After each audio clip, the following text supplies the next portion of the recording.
Welcome to Redacted Reality. If the allure of the shadowy, cryptic, and mystical tales captivate you, then please subscribe and hang around. Chapter 2: The Matherson Thread.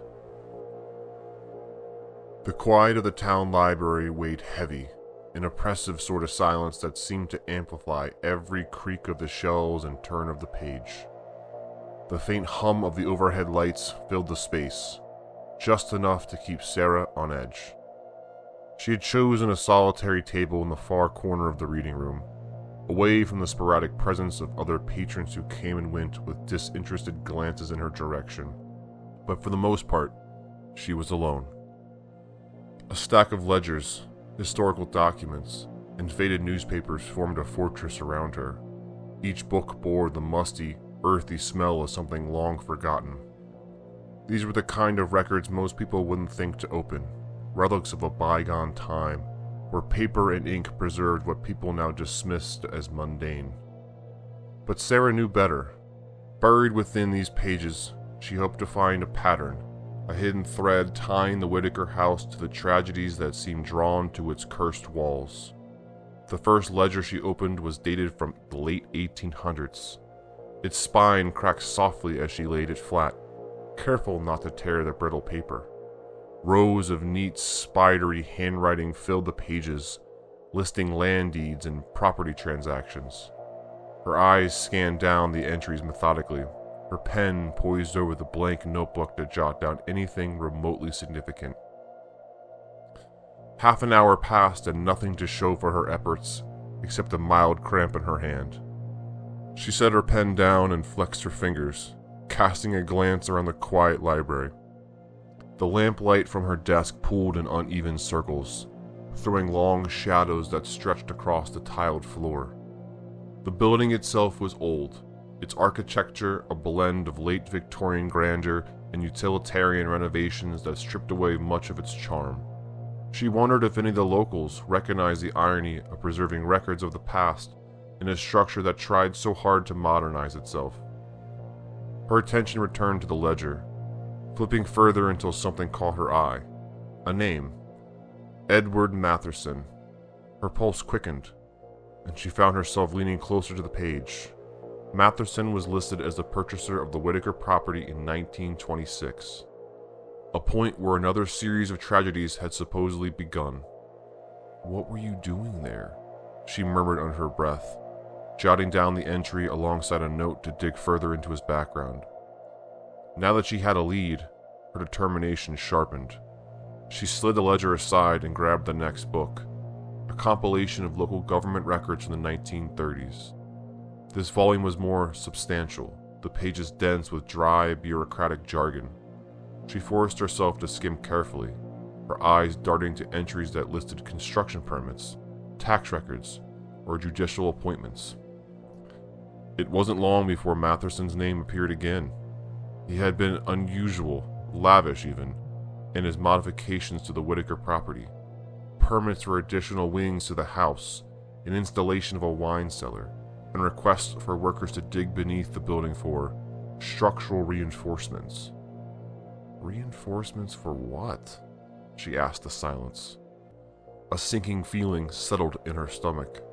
She scribbled notes, her handwriting growing hurried as she connected the timeline. These renovations were completed not long before reports of disappearances in the area began to escalate.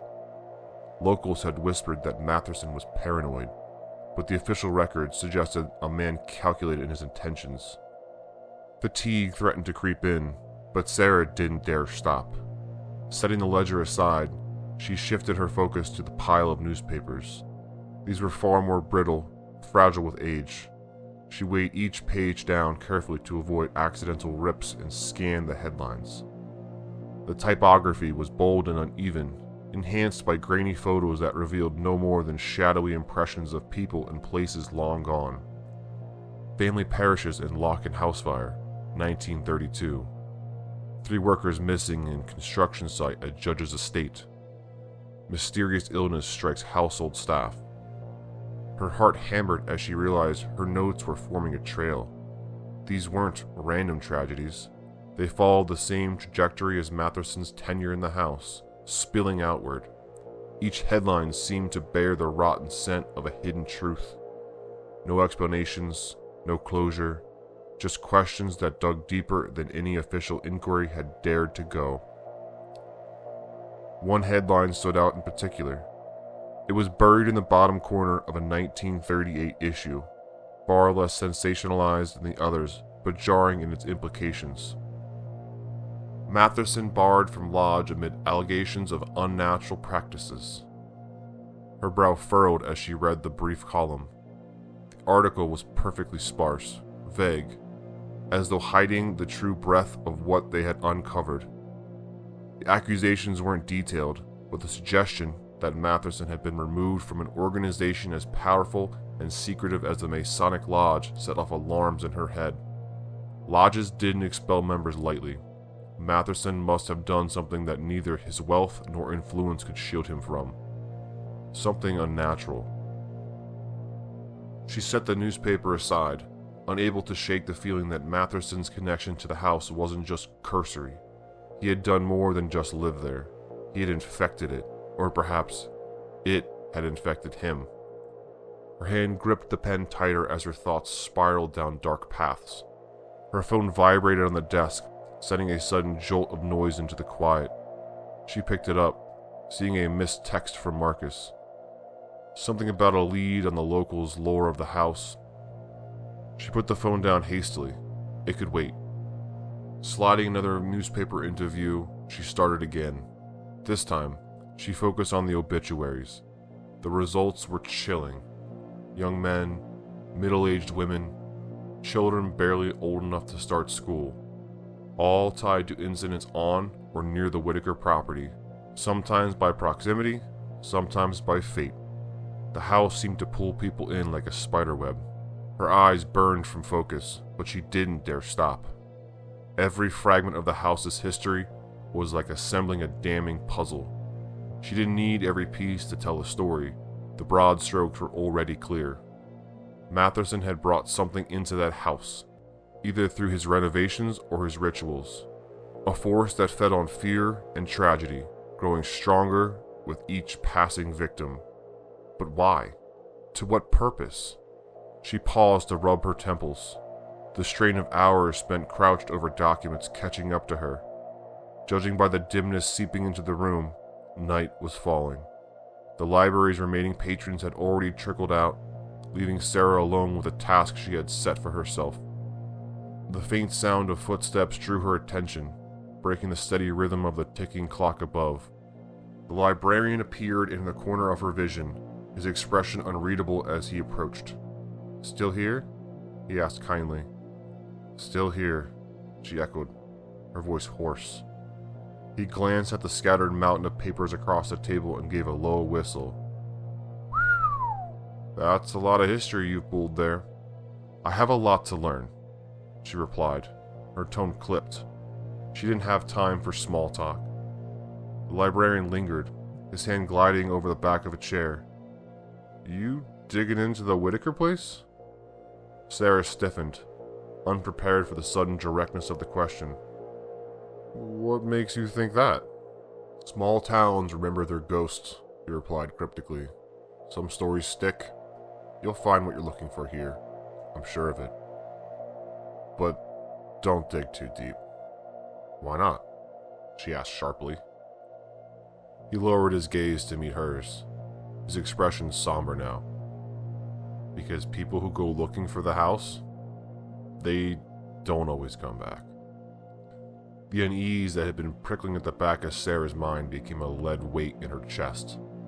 She didn't watch the librarian walk away. Instead, she looked back at the papers, knowing full well he wasn't exaggerating. The deaths, the disappearances, the whispers of Matherson's corruption. They were all pieces of a legacy written in blood and shadows. And she was convinced now that the house itself wasn't merely a setting for these events. It was an active participant, a predator. She tapped her pen against the notebook rhythmically, the sound echoing off the empty shelves. The conclusions were coming faster now.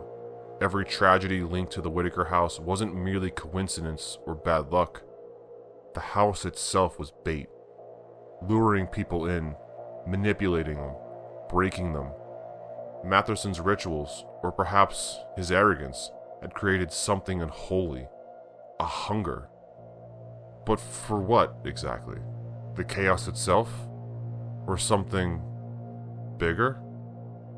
Sarah exhaled sharply, closing her notebook and straightening the cramping muscles in her back. The answers weren't here, not all of them. If she wanted to know, truly know, they would have to go inside. The clock chimed softly, signaling the library's closing hour. Retrieving her things, she cast one last glance at the scattered documents before flicking the desk light off. There was no satisfaction in her findings, only a growing sense of dread that this was only the beginning.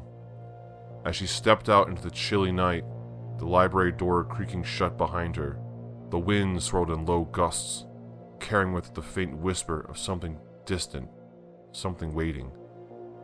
And Sarah couldn't shake that feeling. Somehow, the house already knew she was coming.